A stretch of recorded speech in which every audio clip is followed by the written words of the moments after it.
Muito bem, domingo 24/5/2020. Aqui estamos nós novamente nesse desafio de levar a palavra aos meus irmãos. Pela manhã nós tivemos a nossa EBD, nossa escola dominical. À noite nós estamos aprendendo sobre a vida de José, de Jacó, no livro de Gênesis, né? E dando continuidade àquilo que nós já estávamos aprendendo, estamos aí passando por um longo período de pandemia, uma coisa atípica na história da igreja, baseado, né, no tempo em que vivemos. Nós temos lá Lutero passou pela peste negra, mas naquela época não tinha os recursos que nós temos hoje, né? Nem a questão da ciência, da medicina, nem a questão da tecnologia como nós temos, de estarmos nos comunicando, levando a palavra de Deus através das redes sociais. Vamos continuar, não devemos de forma nenhuma desanimar. Eu sei que é desafio para você, mas é desafio para todos, como falamos pela manhã. Às vezes nós somos tendenciosos a olhar para nós mesmos, mas muitas pessoas passam por isso nesse momento. A nós compete estarmos sensíveis a qual a nossa parte diante de Deus, não só eu, como você que me ouve. Deus nos colocou nesse lugar, nesse contexto, nesse momento. E como estamos aprendendo com a história de José, Deus no controle de todas as coisas, a nós cabe saber qual é a nossa parte e pela graça viver cada dia.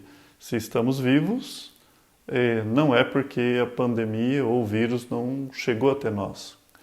Não canso de falar isso. Se estamos vivos é porque a misericórdia de Deus se renovou essa manhã.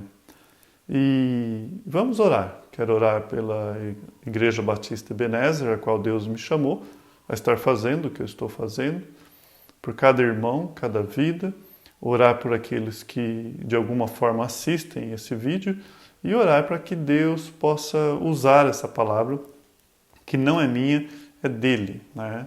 E que possa aí aquecer os corações dos irmãos num tempo que está frio, né? Para nós aqui em Barretos, isso não é muito comum. Barretense, ele enfrenta calor sempre.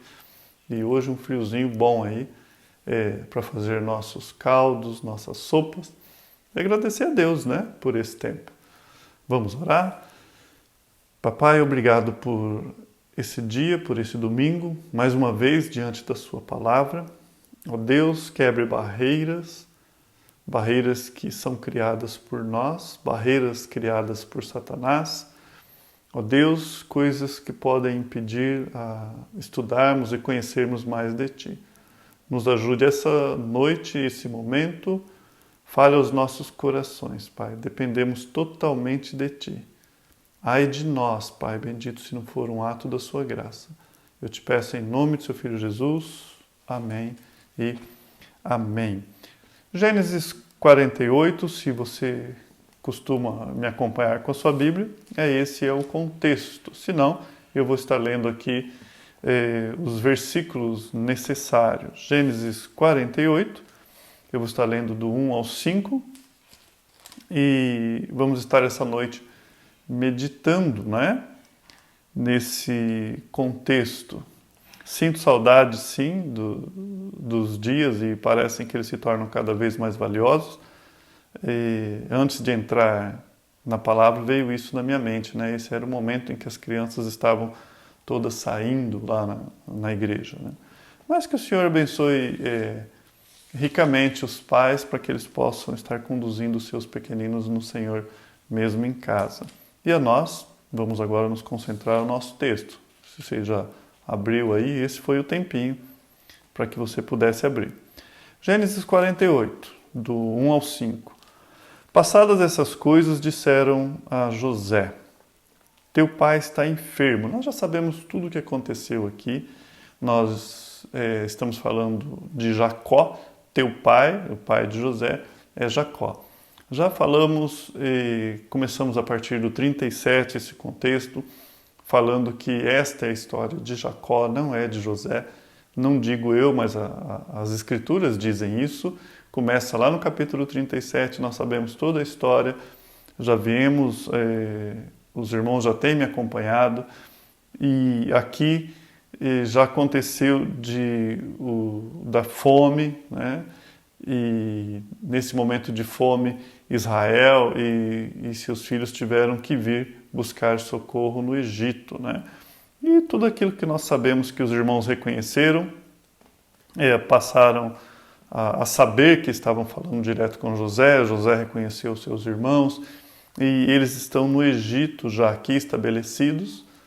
Jacó já foi apresentado a Faraó, tudo aquilo que nós vimos. Mas agora Jacó adoece. E passadas essas coisas, né? Que coisas? Lembra, Jacó fez José jurar, falando, olha, eu não pertenço a essa pátria, e assim que eu morrer, eu quero ser tirado daqui, eu não quero ser enterrado aqui. E agora, ao final, nós lemos também no capítulo 47 uma sequência de fatos em que os egípcios foram perdendo, né, por causa da fome, eles foram perdendo os seus bens. A Bíblia diz isso. Primeiro o seu gado, o seu dinheiro, depois o seu gado, depois a sua terra, e depois eles mesmos com os seus filhos. Tudo isso eles foram perdendo em pró a comida que só Faraó tinha. E depois, passadas essas coisas, disseram a José, teu pai está enfermo, já está aqui no fim da vida de Jacó. José tomou consigo seus 2 filhos, Manassés e Efraim, e avisaram a Jacó, eis que José teu filho vem ter contigo. Esforçou-se Israel e se assentou no leito. Disse Jacó a José, o Deus Todo-Poderoso me apareceu em luz na terra de Canaã e me abençoou, e me disse, eis que te farei fecundo, e te multiplicarei, e te tornarei multidão de povos, e a tua descendência darei a esta terra. A tua descendência darei esta terra em possessão perpétua.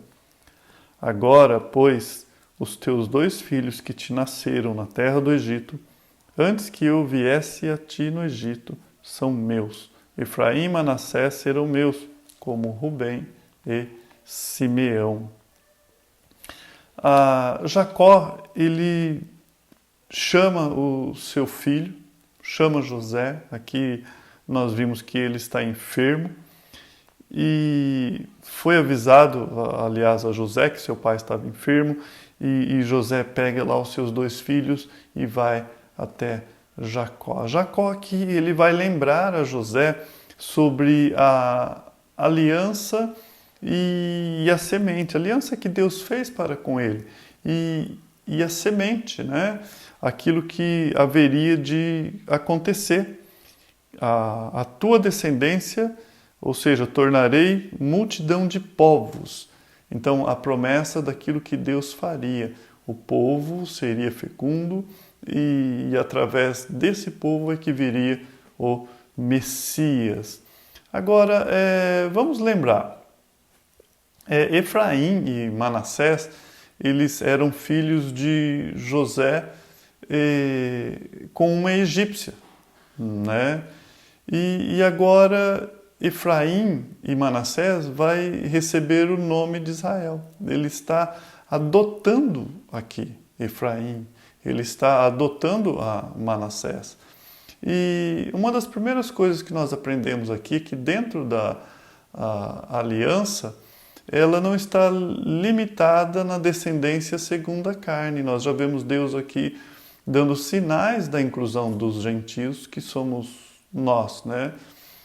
E agora, sim, dos judeus nós sabemos que descende tanto os patriarcas, né, Abraão, Isaac, Jacó e os patriarcas, tanto deles são dos judeus, também o Cristo. Isso está lá em Romanos 9:5, que vai dizer assim, deles são os patriarcas, deles descende o Cristo, segundo a carne, a qual é sobre todos Deus bendito, sobre todos amém ali, tá? Mais ou menos assim.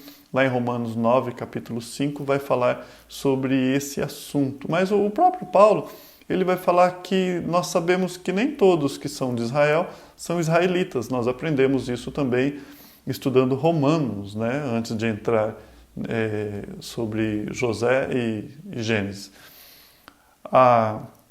Agora, Paulo também, lá no capítulo 9, o verso 6, ele fala assim: e não pensemos que a palavra de Deus haja falhado, porque nem todos os de Israel são de fato israelitas. Então, sempre há uma pergunta, né? Como que eu herdo tudo isso? Né? Onde que eu entro aqui, nessa história?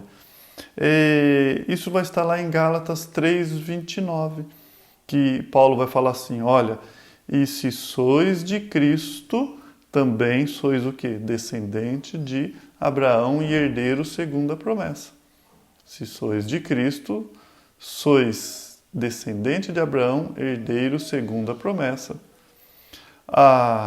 Vamos ler do 8 ao 14 para a gente dar continuidade aqui. Tendo Israel visto os filhos de José, disse: quem são estes? Israel, né? Jacó, José levou lá os seus 2 filhos e ele fala: quem são estes? Respondeu José a seu pai: são meus filhos que Deus me deu aqui. Faze-os chegar a mim, disse ele, para que eu os abençoe. Os olhos de Israel já se tinham escurecido por causa da velhice, de modo que não podiam ver bem. José, pois, fê-los chegar a ele, e ele os beijou e o abraçou. Gênesis 48, o verso 10, né? Jacó abençoando aqui os filhos. Você está vendo agora sempre aqui um Jacó abençoador, não é isso? Lembra de Jacó, o usurpador da bênção aqui? Jacó abençoador.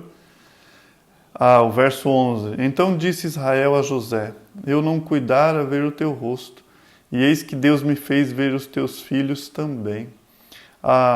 Que alegria, né, para um pai. Ele não esperava nem ver o filho, e agora está vendo o neto. E o verso 12. E José, tirando-os dentre os joelhos de seu pai, inclinou-se à terra diante da sua face. José, vendo isso, ele inclina diante de Jacó. Verso 13. Depois tomou José a ambos, a Efraim na sua mão direita, à esquerda de Israel. Depois tomou José a ambos, a Efraim na sua mão direita, à esquerda de Israel, e a Manassés na sua esquerda, à direita de Israel, e fê-lo chegar a ele. O verso 14. Mas Israel estendeu a mão direita e a pôs sobre a cabeça de Efraim, que era o mais novo, e a sua esquerda sobre a cabeça de Manassés, cruzando assim, né, as mãos,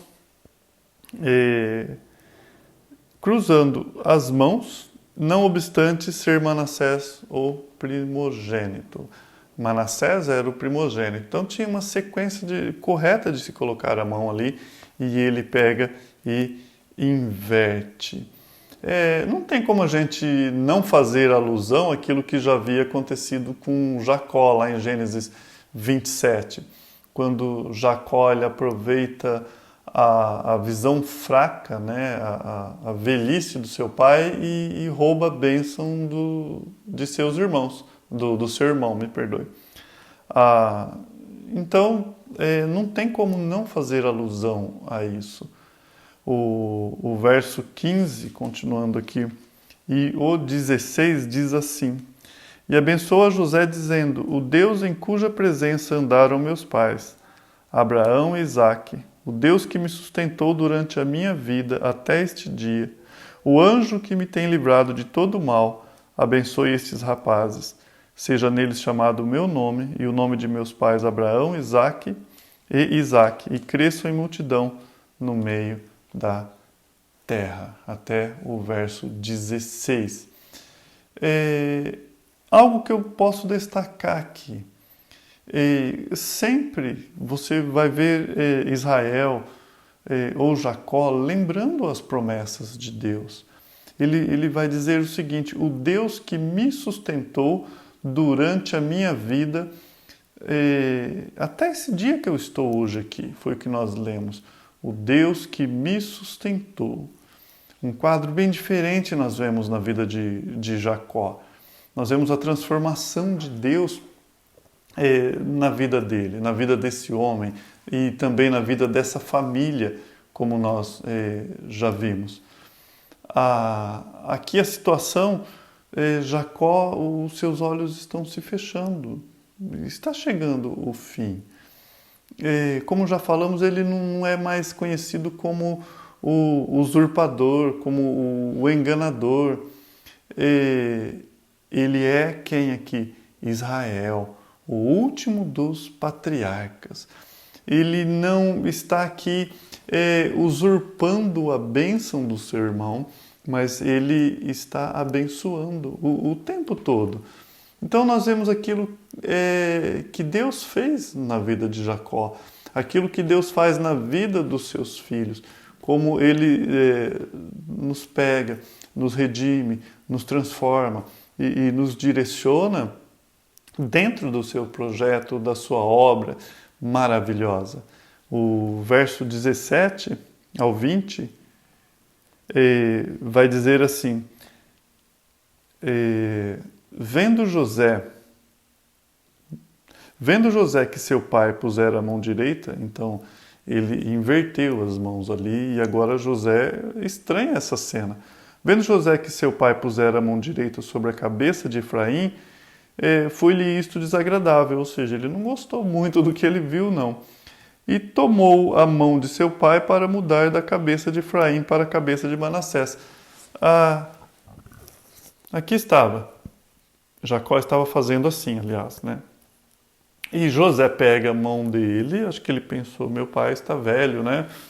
Já não está mais dentro das suas razões. Mas ele pega para fazer isso. E disse José a seu pai: não é assim, meu pai, pois o primogênito é este. Então talvez ele pensou, meu pai não está sabendo quem é primogênito. Põe a mão direita sobre a cabeça dele. Então a mão direita deveria ser colocada sobre o primogênito. E Jacó foi e inverteu. E José estranhou aquilo, não gostou do que viu e falou: não, pai, esse é o primogênito. Mas seu pai o recusou e disse: eu sei, meu filho, eu sei. Ele também será um povo, também ele será grande, contudo seu irmão menor será maior do que ele, e a sua descendência será uma multidão de nações. Então, Jacó fala: não, filho, eu sei o que eu estou fazendo. Há uma bênção também para ele, mas o seu irmão menor vai ser maior, né, do que ele. Assim abençoou naquele dia, declarando, por vós Israel abençoará, dizendo: Deus te faça como a Efraim e como Manassés. E pôs o nome de Efraim diante de Manassés. É interessante a forma de Deus trabalhar.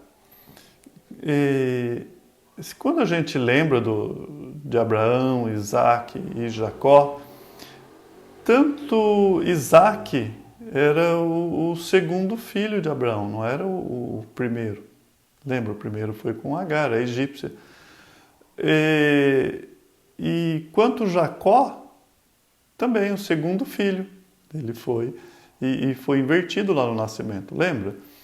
E Judá também não é o primogênito.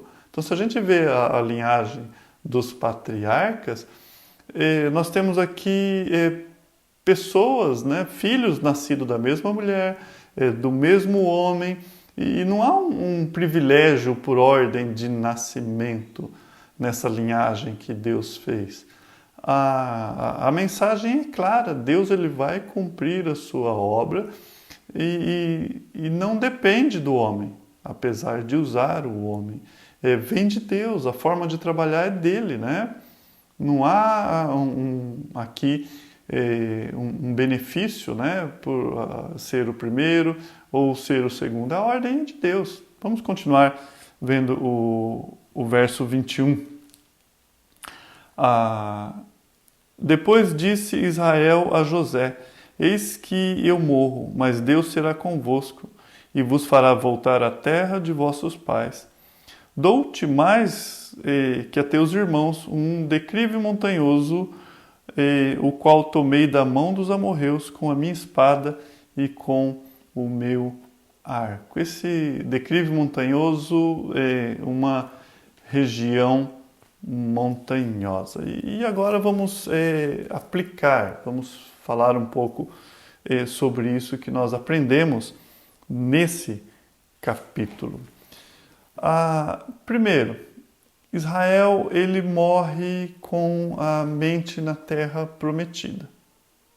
Israel ele morre com a mente na terra prometida. Não é anormal, e eu penso que é mais do que natural, as pessoas quando elas estão no final da sua vida, já sabendo que em breve o sol vai nascer e elas não estarão mais aqui para poder ver, é natural essas pessoas elas estarem tão ligadas nessa terra que elas vão com a mente delas até o último momento. E não é todos, embora nós paramos para pensar que algumas pessoas no final da sua vida elas querem olhar para o lado espiritual, mas não são todos não. Algumas pessoas elas estão ligadas nas coisas desse mundo, nessa vida. Elas não estão pensando no depois. E elas vivem uma vida como que se mesmo depois de morta, né, elas pudessem interagir, fazer alguma coisa aqui. Nós temos um exemplo disso lá em Juízes, capítulo 9, de Abimeleque. Quem é esse Abimeleque? Ele está lá em Juízes, capítulo 9. Eu vou até abrir para trazer para os irmãos, se você quiser abrir a sua Bíblia lá também. E quero dar um exemplo desse homem, né? Esse homem, ele estava lutando, né? Vamos lá, deixa eu só achar aqui. Eu tinha marcado aqui, marquei sim. Juízes capítulo 9, o 53 e o 54, né?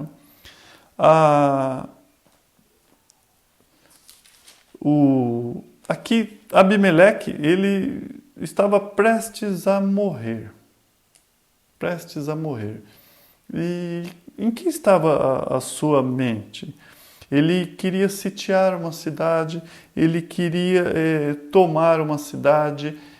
Ótimo, tudo bem, nada errado nisso, no sentido de onde estava a mente dele, porque a mente dele estava focada naquilo que ele tinha diante dele.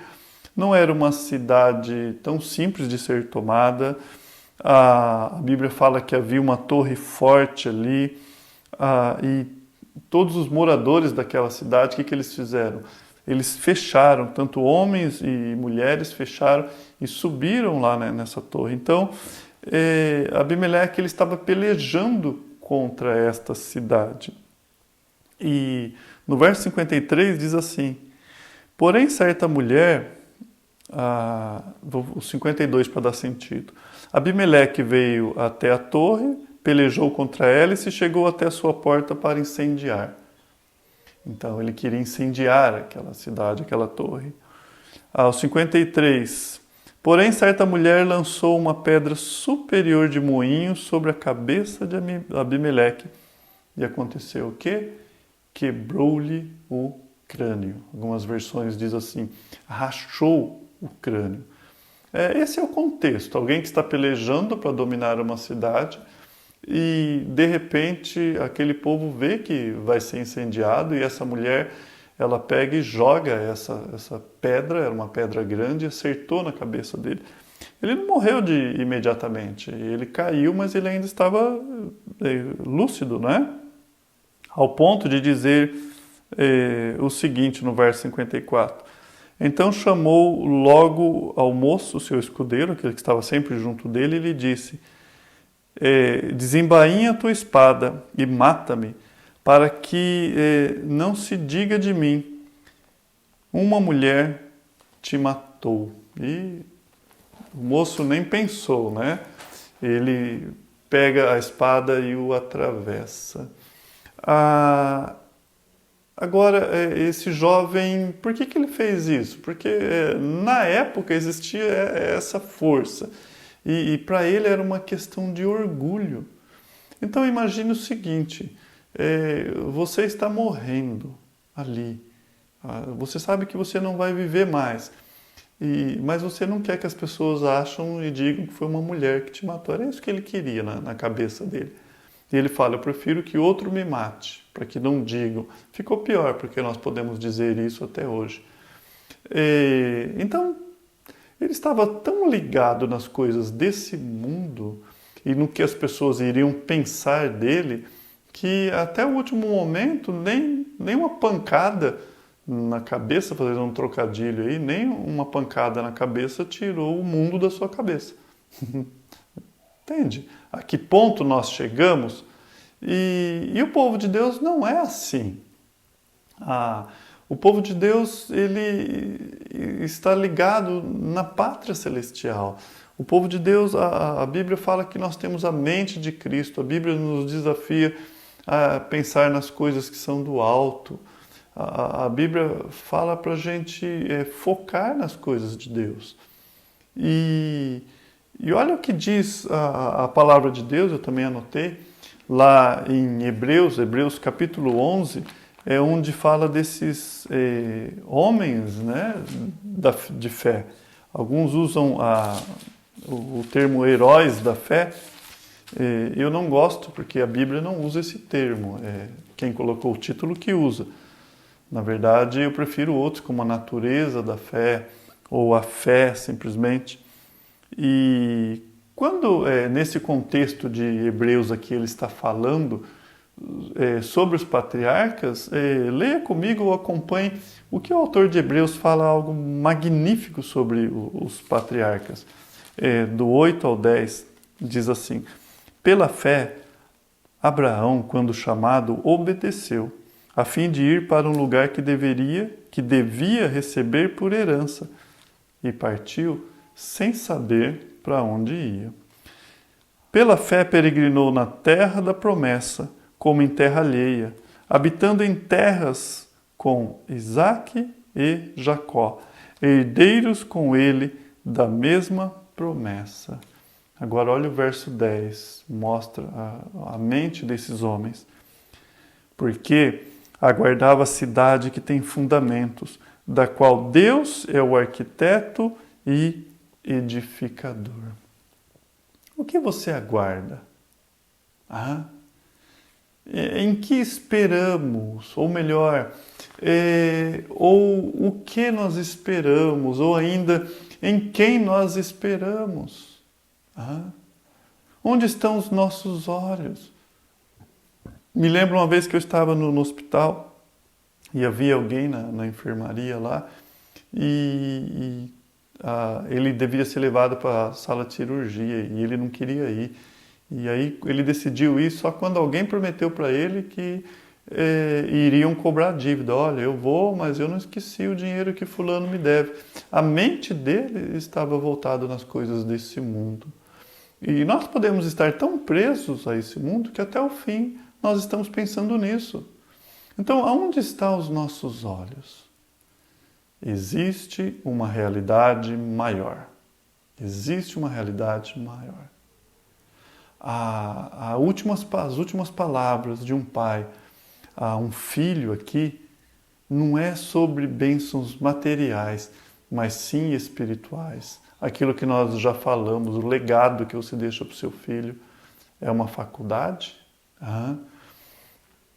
Eu lembro uma vez de uma jovem falar para mim que o seu pai, quando estavam na mesa, ele falava, olha, o seu irmão, ele se formou, ele fez isso, ele fez aquilo, e você não. Né? E ela sofria com isso, porque ela não era o irmão dela, mas os olhos do pai valia mais quem produzia mais. E às vezes nós somos assim, né? É triste.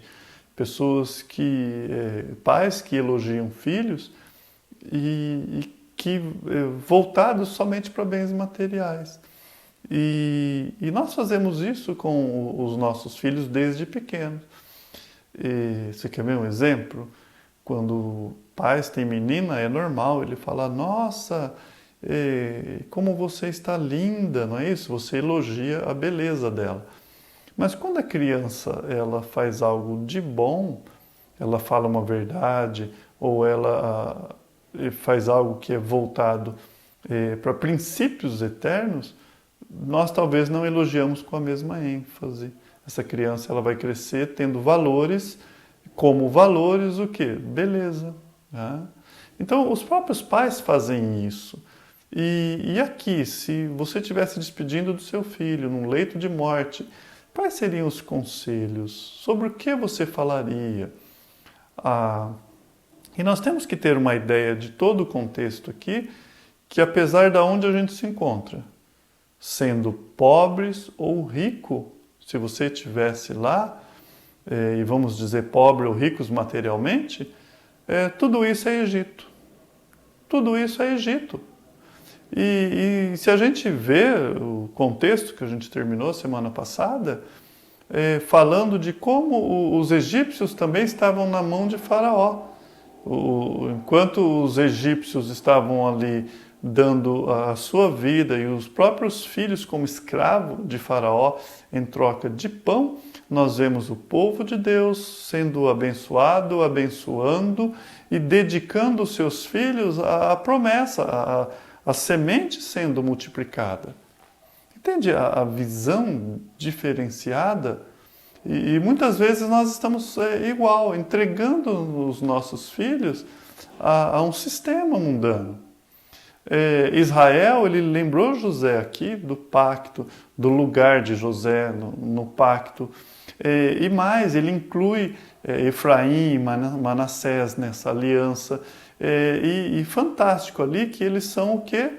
Adotados. Isso me arremete lá em Romanos capítulo 8 também, em que nós podemos ler, né? Deixa eu achar aqui, Romanos 8. Está aqui. O verso 15 ao 17 diz assim: porque não recebestes o espírito de escravidão, e algumas pessoas são escravas do mundo, continuam escravas de Faraó, para poder comer. Não depende de Deus, depende de Faraó, né? E assim, a ironia de tudo isso é que Deus acaba usando um filho dele para poder ajudar essas pessoas, nessa graça. O verso 15, né? Porque não recebeste o espírito de escravidão para viverdes outra vez atemorizado, mas recebestes o espírito de adoção, baseado no qual clamamos, Abba, Pai. O próprio Espírito, diz o verso 16, testifica com o nosso Espírito que somos filhos de Deus. Ora, se somos filhos, somos também herdeiros, herdeiros de Deus e co-herdeiros com Cristo. Se com Ele sofremos, também com Ele seremos glorificados. Amados, nós somos filhos adotivos. Ali um quadro daquilo que Deus haveria de fazer conosco. É uma realidade inegável de quem nós somos. Nós somos herdeiros de Deus, nós lemos aqui, co-herdeiros de Cristo. Nós não somos estranhos a Deus, como nós vemos algumas religiões, algumas pessoas que creem, né, dessa forma, que são deuses estranhos. Nós não somos estranhos ao nosso Deus. Nós não somos estranhos tentando apaziguar alguma divindade furiosa que vai lançar o seu vulcão sobre nós, a sua tempestade. Não, nós somos filhos de Deus.